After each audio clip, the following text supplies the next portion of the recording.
সকলকে স্বাগত। আমি প্রগতি শুরু করছি আজকের সংবাদ। প্রায় ২.৫ মাস ধরে দাঁতনতই ব্লকের শ্যামসুন্দরপুর গ্রামে ডেঙ্গু আক্রান্তের সংখ্যা মহামারী আকারে ধারণ করেছে। এই পর্যন্ত ৫ জনের মৃত্যু হয়েছে বলে দাবি গ্রামবাসীদের।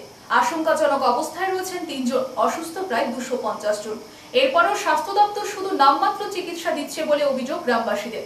তাই তারা সভা ডেকে আগামী দিনে কি করা যায় সেই সিদ্ধান্ত নিলেন। যদিও স্বাস্থ্য দপ্তরের পক্ষ থেকে জানিয়ে দেওয়া হয়েছে তারা এলাকার প্রতি নজর রাখছেন। প্রায় ২.৫ মাস ধরে দাঁতনতই ব্লকের শ্যামসুন্দরপুর গ্রামে ডেঙ্গু আক্রান্তের সংখ্যা মহামারী আকারে ধারণ করেছে। এই পর্যন্ত ৫ জনের মৃত্যু হয়েছে বলে দাবি গ্রামবাসীদের। আশঙ্কাজনক অবস্থায় রয়েছেন ৩ জন, অসুস্থ প্রায় ২৫০ জন। এরপরও স্বাস্থ্য দপ্তর শুধু নামমাত্র চিকিৎসা দিচ্ছে বলে অভিযোগ গ্রামবাসীদের। তাই তারা সভা ডেকে আগামী দিনে কি করা যায় সেই সিদ্ধান্ত নিলেন। যদিও স্বাস্থ্য দপ্তরের পক্ষ থেকে জানিয়ে দেওয়া হয়েছে তারা এলাকার প্রতি নজর রাখছেন। উল্লেখ করা যেতে পারে, শ্যামসুন্দরপুর এসটি এলাকায় প্রায় ১০০ জনের মধ্যে ৮০ জন বর্তমানে ডেঙ্গু আক্রান্ত। জ্বর এক প্রকার ছাড়ছে না, ভাইরাস ছড়িয়ে পড়েছে এলাকায়। এলাকাবাসী এক প্রকার আতঙ্কের মধ্যে রয়েছেন। প্রতিনিয়ত রোগীর সংখ্যা বাড়ছে। জেলা ও স্বাস্থ্য দপ্তরের পক্ষ থেকে তেমন কোনো উদ্যোগ নেওয়া হচ্ছে না বলে অভিযোগ গ্রামবাসীদের। তাই তারা বাধ্য হয়ে শনিবার বিকেলে সমস্ত গ্রামবাসীরা মিলিত হয়ে সভার আয়োজন করলেন। গ্রামের প্রবীণ নাগরিকরা ক্ষোভ প্রকাশ করে বলেন, এক প্রকার মহামারী আকার ধারণ করলেও স্বাস্থ্য দপ্তরের পক্ষ থেকে তেমন কোনো উদ্যোগ গ্রহণ করা হচ্ছে না। গ্রামবাসীদের দাবি, এই এলাকায় কয়েকটি পোলট্রি ফার্ম রয়েছে, তা থেকে এই ভাইরাস ছড়াচ্ছে বলে দাবি তাদের। তারা এই বিষয়টি স্বাস্থ্য দপ্তরের কর্তাদেরও জানিয়েছেন। তবে দিনের পর দিন যেভাবে মহামারী আকার ধারণ করছে তাতে আতঙ্কিত হয়ে পড়ছেন গ্রামবাসীরা। সেই পাড়ায় যাতায়াত এক প্রকার বন্ধ করে দিয়েছেন গ্রামবাসীরা।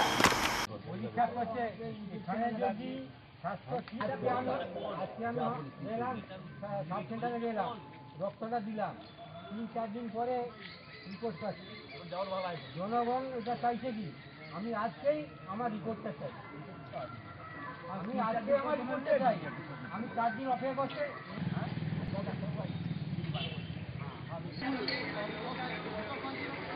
আমি হঠাৎ করে তখনই সেই সাইডটা শুরু করে দিলাম ৪৫ জন। না ১২ জন ইনস্ট্যান্ট ১২। হ্যাঁ, ইনস্ট্যান্ট ১২ জন।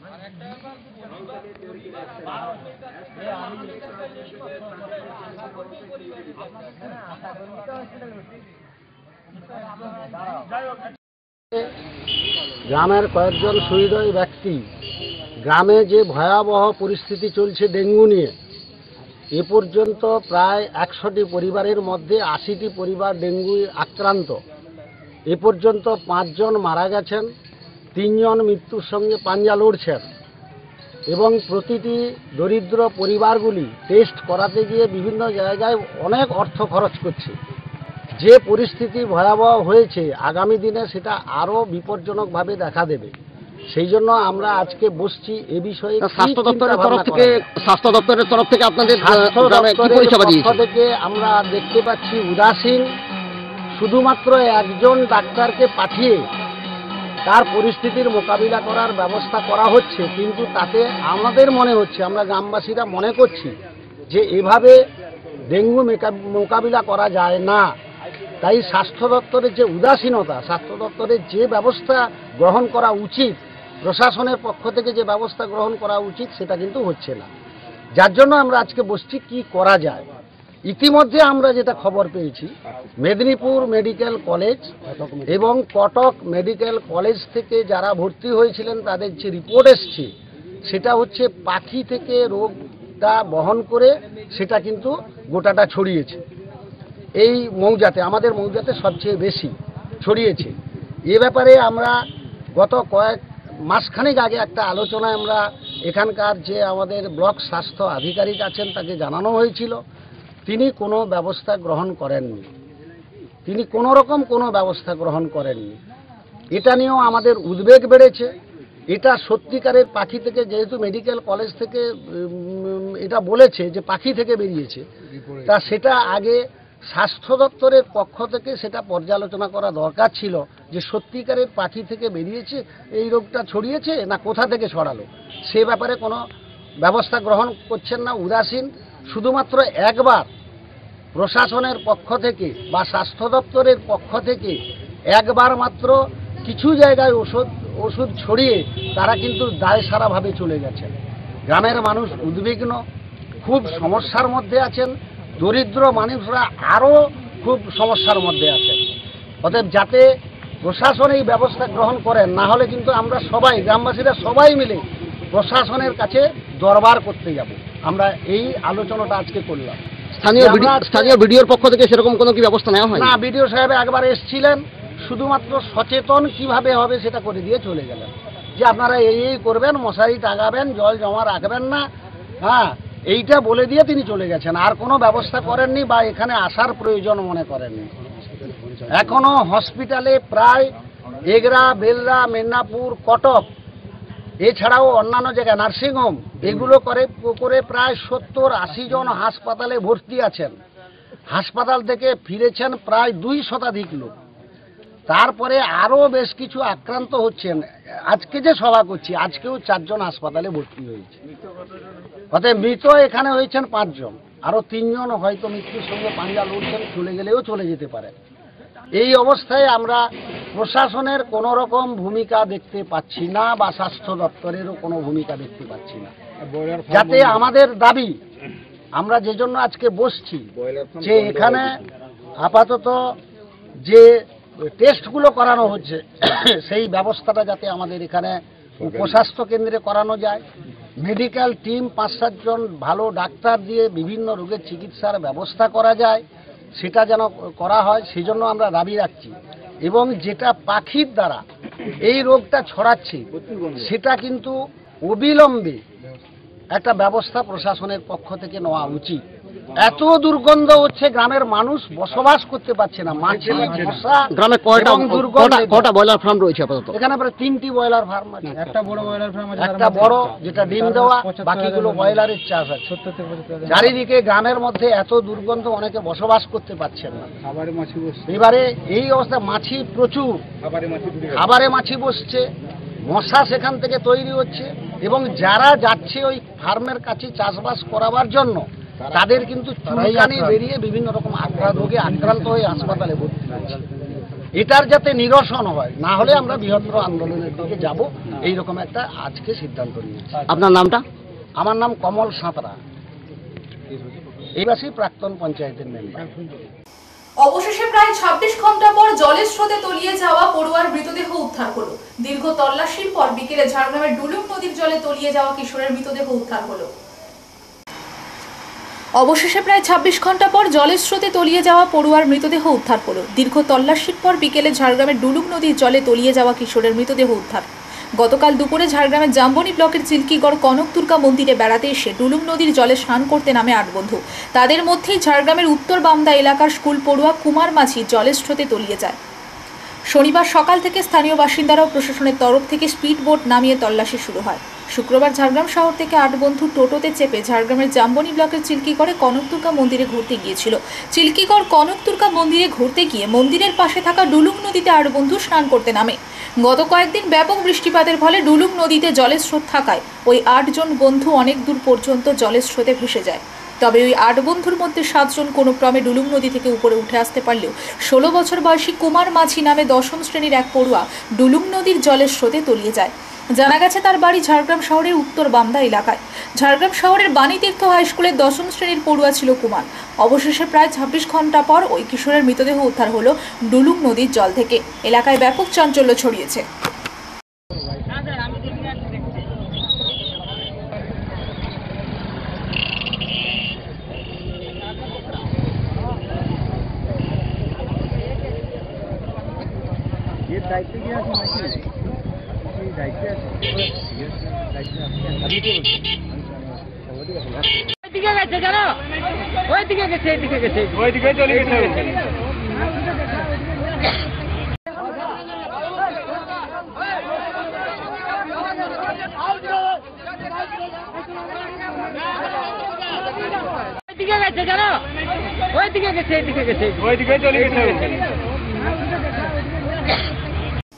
রাস্তা বেহাল দীর্ঘদিন, শেষ পর্যন্ত পথে নামলো স্কুলের ছাত্রছাত্রীরা। স্কুলের সামনের রাস্তায় জমে থাকা জলে পুঁতে দিল ধানের চারা। এই ছবি পূর্ব মেদিনীপুর জেলার ধান্যশ্রী গ্রামে। রাস্তা বেহাল দীর্ঘদিন, শেষ পর্যন্ত পথে নামলো স্কুলের ছাত্রছাত্রীরা। স্কুলের সামনের রাস্তায় জমে থাকা জলে পুঁতে দিল ধানের চারা। এই ছবি পূর্ব মেদিনীপুর জেলার ধান্যশ্রী গ্রামে। পূর্ব মেদিনীপুর জেলার চণ্ডীপুর বিধানসভার গড়গ্রাম থেকে ভগবানপুর বিধানসভার কলাবেড়িয়া পর্যন্ত প্রায় 9 কিলোমিটার রাস্তার প্রায় পুরোটাই দীর্ঘ কয়েক বছর ধরে চরম বেহাল। বর্ষাকালে সেই রাস্তা হয়ে পড়ে চলাচলের অযোগ্য। টোটো এমনকি অ্যাম্বুলেন্স চলাচলেরও অযোগ্য। গর্তে ভরা রাস্তায় জমে থাকে জল। রাস্তা সংস্কারের জন্য ব্যবহৃত ইটের টুকরো এবড়ো থেবড়ো করে ফেলেছে পুরো রাস্তা। ভগবানপুর 1 ব্লক ও চণ্ডীপুর ব্লকের সংযোগকারী এই রাস্তা সংস্কারের দাবি বারবার করছেন এলাকার মানুষ। কোনো লাভ হয়নি। অন্তত 20 থেকে 30 হাজার মানুষ ব্যবহার করেন এই রাস্তা। টানা বর্ষার জেরে রাস্তা যখন চলাচলের একদম অযোগ্য হয়ে উঠেছে, তখন পথে নামল ধান্যশ্রী হাই স্কুলের কচি কাঁচা ছাত্রছাত্রীরা। বিদ্যালয়ের সামনের রাস্তায় জমে থাকা জলে পুঁতে দিল ধানের চারা। ছাত্রছাত্রীদের এই প্রতিবাদের সমর্থনে কণ্ঠ স্বাধীন করেছেন বিদ্যালয়ের শিক্ষকরাও। পাকা রাস্তা বা ঢালাই রাস্তার দাবি করেছেন ছাত্র, শিক্ষক, অভিভাবক সকলে। স্কুল ছাত্রদের প্রতীকী প্রতিবাদের এই ছবি কি লজ্জার কারণ হবে প্রশাসনের কর্তা ব্যক্তি ও এলাকার জনপ্রতিনিধিদের কাছে?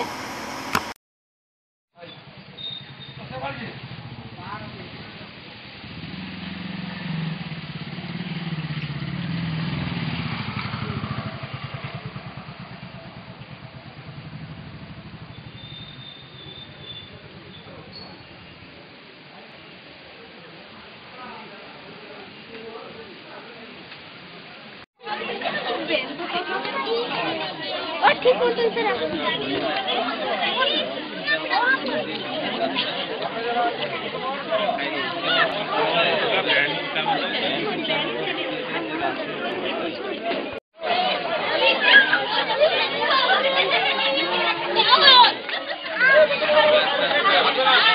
अरे हाफिज ना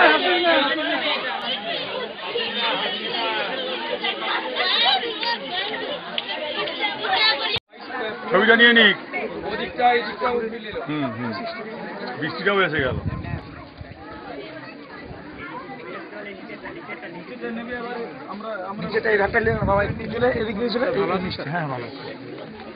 এই যে জলমগ্ন প্রায় ছাত্রছাত্রী,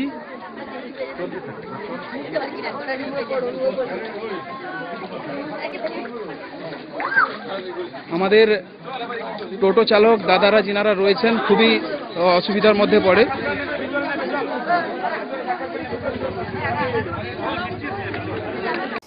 কংসাবতী নদীর বাঁধ ভেঙে পূর্ব মেদিনীপুরের পাঁশকুড়ার বেশ কয়েকটি এলাকা প্লাবিত হয়েছিল। তবে বন্যা পরিস্থিতি কিছুটা স্বাভাবিক হলেও সর্বগ্রাসী কংসাবতীর জল কেড়ে নিয়েছে বসত বাড়ি। বন্যার জল বাড়ি ঘর থেকে নেমে গেলেও রেখে গিয়েছে তার চিহ্ন, যার ফলে আশ্রয়হীন হয়ে পড়েছে বেশ কয়েকটি পরিবার। কংসাবতী নদীর বাঁধ ভেঙে পূর্ব মেদিনীপুরের পাঁশকুড়ার বেশ কয়েকটি এলাকা প্লাবিত হয়েছিল। তবে বন্যা পরিস্থিতি কিছুটা স্বাভাবিক হলেও সর্বগ্রাসী কংসাবতীর জল কেড়ে নিয়েছে বসত বাড়ি। বন্যার জল বাড়ি ঘর থেকে নেমে গেলেও রেখে গিয়েছে তার চিহ্ন, যার ফলে আশ্রয়হীন হয়ে পড়েছে বেশ কয়েকটি পরিবার। বন্যার জল ঢুকে প্লাবিত করেছে গোটা এলাকা, আর তার জেরেই ভেঙে পড়েছে বেশ কিছু বসত বাড়ি। একদিকে যেমন বন্যা, আবার তার দোসর বৃষ্টি। আবার নতুন করে রাতভর অবিরাম বৃষ্টি শুরু হওয়ার ফলে আশঙ্কায় রয়েছে বানভাসী মানুষজন। একদিকে যেমন বাঁধের কাজ চলছে, অন্যদিকে ফের নতুন তৈরি হওয়া বাঁধ ভেঙে এলাকায় জল ঢুকতে শুরু করেছে। আতঙ্কে এলাকাবাসীরা। এখনও বৃষ্টি বন্ধের কোনো লক্ষণ নেই। প্রশাসনের তরফ থেকে নদী বাঁধ মেরামতির কাজ শুরু করা গেলেও এখনও পর্যন্ত তা সম্পূর্ণ হয়নি। ফলে সেটি নিয়েও চিন্তিত বন্যার্ত মানুষজন। আবার নতুন করে প্লাবিত হতে পারে গোটা এলাকা, এমনটাই আশঙ্কা বোধ করছে স্থানীয় মানুষজন। তবে পাশে থাকার আশ্বাস দিয়েছে পঞ্চায়েত সমিতির সহসভাপতি, তবে কটাক্ষ করতে ছাড়েনি বিজেপি।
সমস্যার মধ্যে আছেন এখন? বাড়ি দিয়ে সাপ ফাপ ঢুকছে আর জল যাচ্ছে, ঘরের বেটা ছেলেরা সব কাজ ফাজ কারখানা ফারখানা সব ভর্তি, জলে ভর্তি, বাথরুমের জল, নোংরা জল সব যাচ্ছে, ট্যাপ ফ্যাপ সব বন্ধ, জল ফল খাবার জল ফল নিতে পারছি না আমরা, ছোট ছোট বাচ্চাদের সব রোগ হয়ে যাচ্ছে। হ্যাঁ, বাড়ি ঘর তো সব ভেঙে পড়েছে সবারই, এই এলাকার দিকে যতগুলো বাড়ি রয়েছে সব ভেঙে পড়তেছে, জিটা বেড়ার বাড়ি সব। হ্যাঁ, জল যাবার নিচে একটা করে তিরপল মাথায় চাপা দেবো না নিচে বাচ্চাদেরকে জল জব জব করে সব করতেছে, ঘরের জল ঢুকতেছে, সাপ খোপ সব জানলা দিয়ে, পায়খানা সব। জলের সমস্যার মধ্যে এখন আমরা এক হাঁটু এক কোমর করে জল পেরি পেরি বাচ্চা বাচ্চা সব যাচ্ছে দোকান ফোকান, ঘুরে ঘুরে যেতে হচ্ছে স্কুল ফিস্কুল, বাচ্চাদেরকে বাড়ির মধ্যেই রয়েছে। হ্যাঁ, জল নিকাশি ইয়ে নাই, সপ্তমী রানা। ক্ষয়ক্ষতি প্রচুর হয়েছে, দেখতে গেলে প্রায় মানুষকেই নিঃস্ব করে দিয়ে গেছে, হুট করেই তো জলটা চলে আসছে, টাইম তো দেয়নি মানুষকে, প্রচন্ড পরিমাণে জল আসছে, আমাদের গোটা গ্রাম ডুবে গেছে একেবারে, এক জাঙের উপরে জল ঘরেই ঢুকে গেছে, আর রাস্তাতে তো আমরা এক গলা জল পেরিয়ে আবার শেষের দিকটাতে তো এমন জল বাড়লো, দুদিন পরে আমরা সবাই কলা ভেড়াই হয়ে তো পের হতে হলো রাস্তাগুলো, বা পেরাতেই পারিনি তো, এমন জল। বাড়ি এই তো দেখুন না, এই পাশগুলান সব আমরা এই তো ভেঙে পড়ে গেছে, মাটির বাড়ি, সে যা জল লাগছে ভাঙতে শুরু করে দিচ্ছে, কোনো রকমে আমরা মানুষ সব বেরাইতে পারছি, কিন্তু কিছু জিনিসপত্র কিছুই বের করতে পারিনি। ডিভিসি নিয়ে মিথ্যা কথা বলছেন মুখ্যমন্ত্রী, বন্যা নিয়ন্ত্রণের জন্য কিছুই করেননি মুখ্যমন্ত্রী, ওয়াটার ম্যানেজমেন্ট বলে কিছু নেই পশ্চিমবঙ্গে, এখানকার লক্ষ লক্ষ লোক ডিভিসির সাথে থেকে চাকরি করে খাচ্ছে। জল ছাড়া নিয়ে মমতা ব্যানার্জি জেলাগুলিকে নির্দেশ দিয়েছিলেন, এক্সপার্টরা যে সাজেশন দেন তা উনি কি আদৌ বাস্তবায়িত করেন? বন্যা হলে জলে দাঁড়িয়ে উনি ছবি তোলেন আর কেন্দ্রকে আর ঝাড়খণ্ডকে গালাগালি দিয়ে দায় সারেন, এই কথা বলেন বিজেপি নেতা দিলীপ ঘোষ। ডিভিসি নিয়ে মিথ্যা কথা বলছেন মুখ্যমন্ত্রী, বন্যা নিয়ন্ত্রণের জন্য কিছুই করেনি মুখ্যমন্ত্রী, ওয়াটার ম্যানেজমেন্ট বলে কিছু নেই পশ্চিমবঙ্গে, এখানকার লক্ষ লক্ষ লোক ডিভিসির সাথে থেকে চাকরি করে খাচ্ছে। জল ছাড়া নিয়ে মমতা ব্যানার্জি জেলাগুলিকে নির্দেশ দিয়েছিলেন, এক্সপার্টরা যে সাজেশন দেন তা উনি কি আদৌ বাস্তবায়িত করেন? বন্যা হলেই জলে দাঁড়িয়ে উনি ছবি তোলেন আর কেন্দ্রকে আর ঝাড়খণ্ডকে গালাগালি দিয়ে দায় সারেন, এই কথা বলেন বিজেপি নেতা দিলীপ ঘোষ। দিলীপ ঘোষের দাবি, পুজোর সময় কেন মানুষরা বিপদে পড়বে? প্রাণ লুট করার জন্য বন্যাকে ব্যবহার করে তৃণমূল, বন্যা শুরু হলেই কেন্দ্রের কাছে টাকা চায় টিএমসি, বার্ষিক আয়ের এটা একটা পন্থা, তাই বন্যা বন্ধ করতে চাইছে না তৃণমূল। ঘাটাল মাস্টার প্ল্যান নিয়ে দিলীপ ঘোষের দাবি, ঘাটালের মানুষ 3 বার দেবকে জিতিয়েছেন, মানুষ কি ভুল করেছে ওনাকে ভোট দিয়ে? উনি কি করছেন সেটা তো মানুষকে বলতে হবে। কেন্দ্র যে পরিমাণ অর্থ লাগবে তার সিংহভাগ দেবে বলেছে, রাজ্য সরকার মানুষকে বোকা বানাচ্ছে, খুন ধর্ষণ ফ্যাশন হয়ে গেছে পশ্চিমবঙ্গে। দেব মমতা ব্যানার্জি সবাই ছবি তুলতে আসে বন্যায়, এমন রাজনীতি বন্ধ হওয়া দরকার। যদিও দিলীপ ঘোষের এই মন্তব্যের জবাব দেন তৃণমূলের মেদিনীপুর সাংগঠনিক জেলা সভাপতি সুজয় হাজরা। তিনি বলেন, বিজেপির কুৎসা ও অপপ্রচার করাই প্রধান কাজ, মানুষের পাশে থাকে না।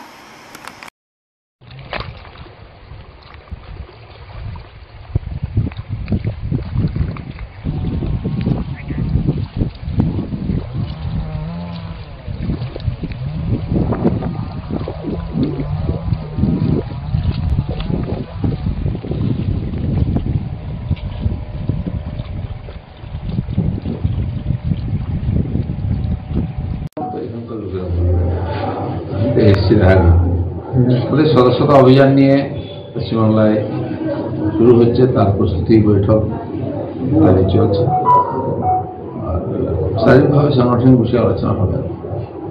মুখ্যমন্ত্রী বলছেন যে বাংলায় যে বন্যা পরিস্থিতি তা ম্যানমেড পরিস্থিতি এবং ডিভিসি থেকে জল ছাড়ার কারণেই এই বন্যা পরিস্থিতি তৈরি হয়েছে। ডিভিসি তো জল ছাড়তেই হবে, জলটাকে আটকে রাখবে নাকি? সব জায়গায় জল ছাড়ে, নেপাল থেকে বাংলায় আসে, বাংলা থেকে বাংলাদেশে যায়, তো উনি তো বাংলাদেশের মতো কথা বলছেন, হচ্ছে আলাদা একটা দেশ জলকে আমরা ডুবিয়ে দিচ্ছি। বন্যা হলে ডিভিসি থেকে জল তো আসবে, আমাদের নদী কী জন্য আছে? জল বেরোবার জন্য, আটকে রেখে দেবে নাকি? সেই জন্য উনি পারেন না সামলাতে বন্যা, ওনার কোনো প্ল্যানিং নেই, 13 বছর ধরে এরকম মিথ্যা কথা বলে চালিয়ে দেবেন। এইসব কথা বললে হবে নাকি? একই পচা ডায়লগ প্রত্যেকবারে দেন। উনি কি করেছেন বন্যা নিয়ন্ত্রণের জন্য পশ্চিমবঙ্গে? কিছুই করেননি। সুকান্ত মজুমদার বলছেন যে সিএম মমতা বন্দ্যোপাধ্যায় তার নির্দেশে যে বাঁধগুলো খোলা হয়েছে তার কারণেই বাংলায় বন্যা পরিস্থিতি হচ্ছে, এখন মিথ্যে রটানো হচ্ছে মুখ্যমন্ত্রী। ওয়াটার ম্যানেজমেন্ট বলে কিছু নাই এখানে। ডিভিসি জল বেঁধে রাখে, ডিভিসি বিদ্যুৎ তৈরি করে, সেই বিদ্যুতে পশ্চিমবাংলা চলছে। আর যখন বন্যা হবে তখন তিনি ডিভিসিকে গালাগালি দেন। এখানকার লক্ষ লক্ষ লোক ডিভিসির উপরে করে খাচ্ছে, চাকরি বাকরি ব্যবসা থেকে আরম্ভ করে উন্নয়নের কাজ করছে ডিভিসি। তো ডিভিসি যে কাজ করে তার মধ্যে সরকারের প্রতিনিধি থাকে, তারা যে সাজেশন দেন সেই অনুযায়ী চলে। আর কি করবে ডিভিসি বৃষ্টি হলে তাদের সঙ্গে আলোচনা করে, সরকারকে জানায়। আর সেটা মমতা ব্যানার্জিও জানেন, তিনি জেলাগুলোকে সেভাবে নির্দেশ দিয়েছিলেন কোন জায়গাতে কত জল ছাড়া হবে প্রস্তুতি থাকার জন্য। তো তারপরে যাতে এ ধরনের পরিস্থিতি না হয়, যে এক্সপার্টরা যে সাজেশন দেন সেটা কতটা উনি বাস্তবায়িত করেছেন? কিছুই করেন না। ইলেকশন জল এলে বন্যা হয়, উনি গিয়ে গোড়া যুদ্ধে দাঁড়িয়ে ফটো তোলেন আর দিয়ে কেন্দ্র সরকারকে, ঝাড়খণ্ডকে গালাগালি দিয়ে দায়িত্ব শেষ করে দেন। মানুষ জলেই থেকে যায়। সরকারি যে ত্রাণ দেওয়া হচ্ছে সেই ত্রাণ নিয়ে বিভিন্ন জায়গায় যে নেতারা ত্রাণ দিচ্ছেন সেই তাদেরকে নিয়ে বিক্ষোভ দেখানো হচ্ছে। এই কদিন বিক্ষোভ চলবে। পুজোর সময় কেন ওখানকার মানুষ সবসময় বিভাগের মধ্যে থাকে? প্রত্যেক বছর পুজোটা তাদের খারাপ হয় কেন? মমতা ব্যানার্জির কোনো দায়িত্ব নেই? খালি ত্রাণ বিলি করা, ত্রাণ লুট করার জন্য বন্যাকে ব্যবহার করা হয়। কারণ বন্যা বন্ধ হয়ে গেলে লুটপাট হবে না। বন্যা শুরু হলেই কেন্দ্র সরকারের কাছে আর যে এত হাজার কোটি টাকা, অত হাজার কোটি টাকা বার্ষিক ইনকামের একটা রাস্তা টিএমসির জন্য, সেই জন্য তারা বন্যা বন্ধ করতে চাইছে না। ইচ্ছা করে বন্যা হোক, যেমন হচ্ছে মরুক, তাদের তো লাভ হচ্ছে। আরজি কর নিয়ে জুনিয়র ডাক্তারদের প্রোটেস্ট এখনো চলছে, কি বলবেন? যতক্ষণ না তার সুবিচার আসছে, দোষীরা সাজা পাচ্ছে, এই আন্দোলন চলবে। এবং তারা মাঝখানে ঘোষণা করে দিয়েছিলেন যে মিষ্টি মিষ্টি খেয়ে আমাদের মনে হলো বন্ধ হয়ে গেল, নাহলে হঠাৎ মিষ্টি খাওয়া শুরু হলো কেন, পাপড়ি খেলা শুরু হলো কেন, কি এমন পাওয়া গেছে? শৌচালয় তৈরি দাবি মেনে নিয়েছেন, আর সিসিটিভি লাগানোর দাবি মেনে নিয়েছেন, আর বিনীত গোয়েলের প্রমোশন হয়ে গেল। আন্দোলন যদি এতেই হয়ে যায় তাহলে তো এত মানুষের পরিশ্রমটা বেকার যাবে। আন্দোলন চলুক, ওনার নেতৃত্ব দিন এবং সরকারের উপর চাপ রাখুন। আন্দোলন খেলা করলে হবে না। কেন্দ্রে 10 বছর বিজেপি সরকার আছে। ঘাটাল মাস্টার প্ল্যানের বিষয়ে ঘাটালের সাংসদ সম্মানীয় দেব অনেকবার সংসদে তিনি এই প্রসঙ্গটা তুলেছেন, কেন্দ্রীয় সরকারের দৃষ্টি আকর্ষণ করেছেন, কেন্দ্রীয় সরকারকে বারবার চিঠি লিখেছেন যে ঘাটালের মানুষকে সামান্য বৃষ্টিতেই যেভাবে দুর্ভোগের মধ্যে পড়তে হয়, যেভাবে যন্ত্রণার মধ্যে থাকতে হয়, তার থেকে মানুষকে কিছুটা রিলিফ দেওয়ার জন্য ঘাটাল মাস্টার প্ল্যান কার্যকরী করা প্রয়োজন। কিন্তু তারপরেও কেন্দ্রীয় সরকার চুপ। সামগ্রিকভাবে সারা বাংলাকে হাতে মারার যে চক্রান্ত কেন্দ্রীয় সরকার ধারাবাহিকভাবে গত 5 বছর ধরে চালিয়ে যাচ্ছে, যেভাবে বাংলার 1,70,000 কোটি টাকা জোর করে আটকে রেখেছে, একইভাবে ঘাটার মাস্টার প্ল্যান কার্যকরী না করে ঘাটালের মানুষকে শাস্তি দিতে চাইছে। যেভাবে এর আগে বারবার বিজেপি নেতৃত্বদের মুখে শুনেছি যে বাংলার মানুষরা ভোট দেয়নি, বাংলার কোনো ডেভেলপমেন্টের দরকার নেই, বাংলাকে টাকা দেওয়ার প্রয়োজন নেই। একইভাবে ঘাটালের মানুষ ভোট দেয়নি কেন, তাতে রাগ, ঘাটালের মাস্টার প্ল্যান কার্যকরী করা যাবে। কিন্তু আমি দায়িত্ব নিয়ে বলছি, মুখ্যমন্ত্রী যখন আমাদের বলেছেন, কথা দিয়েছেন ঘাটার মাস্টার প্ল্যান চালু করবেন, মুখ্যমন্ত্রী কথা দিলে কথা রাখেন, তার প্রমাণ বারবার এসছে। কারণ মুখ্যমন্ত্রী পূর্ব মেদিনীপুর জেলার পটাশপুর 2 নম্বর ব্লকের নোনাকৌড়া গ্রামে জল নিকাশি দিয়ে গ্রামের জল বের করতে না দেওয়ার অভিযোগ কয়েকজন ব্যক্তির বিরুদ্ধে। পূর্ব মেদিনীপুর জেলার পটাশপুর 2 নম্বর ব্লকের নোনাকৌড়া গ্রামে জল নিকাশি দিয়ে গ্রামের জল বের করতে না দেওয়ার অভিযোগ কয়েকজন ব্যক্তির বিরুদ্ধে।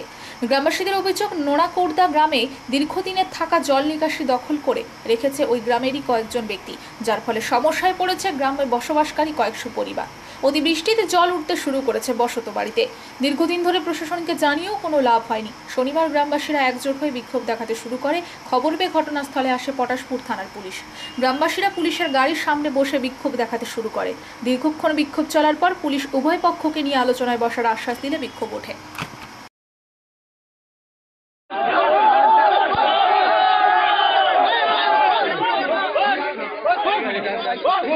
আমি বলছি আমাদের এখানে যে একটা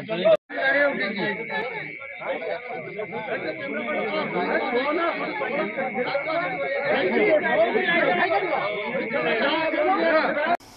বাংলাদেশিকে আটক করে পুলিশের হাতে তুলে দিল এলাকাবাসী। এই ঘটনাকে ঘিরে এলাকায় ব্যাপক চাঞ্চল্য সৃষ্টি হয়েছে। এলাকাবাসীর মনে প্রশ্ন জেগেছে, এই ব্যক্তি সন্ত্রাসবাদী নয় তো? কাঁথি থানার আইসি প্রদীপ দাস জানিয়েছেন, বিষয়টি খতিয়ে দেখা হচ্ছে, তদন্ত চলছে। আপনার বাড়ি কোথায়? বাংলাদেশ। কোন জায়গায়? সাতক্ষীরা জেলা, শ্যামনগর থানা। কি থানা বাংলাদেশের? শ্যামনগর থানা। আচ্ছা আচ্ছা, আপনি ভারতবর্ষে কবে এসেছেন? এই সপ্তাহখানেক হয়েছে। কজন এসেছেন? আমরা আছি তো 7-8 জন। 7-8 জন। আপনাদের পাসপোর্ট ভিসা আছে? আছে। আপনার এখানে এসে যে ব্যবসা বাণিজ্য করছেন, আর কি পারমিশন আছে? ওই পাসপোর্টও ওদের জন্য আসে এসে এখন এই গ্রামে এসে। আপনাদের সঙ্গে যারা যারা এসছে তাদের নাম বলুন। নাম তো আমি সব বলতে পারবো না। আপনারা একসঙ্গে আছেন, নাম জানেন না? বিভিন্ন জায়গার লোক আছে। কোথাকার লোক আছে সব? আরো অন্য অন্য গ্রামে তাদের বাড়ি। সংবাদ এই পর্যন্ত। নমস্কার।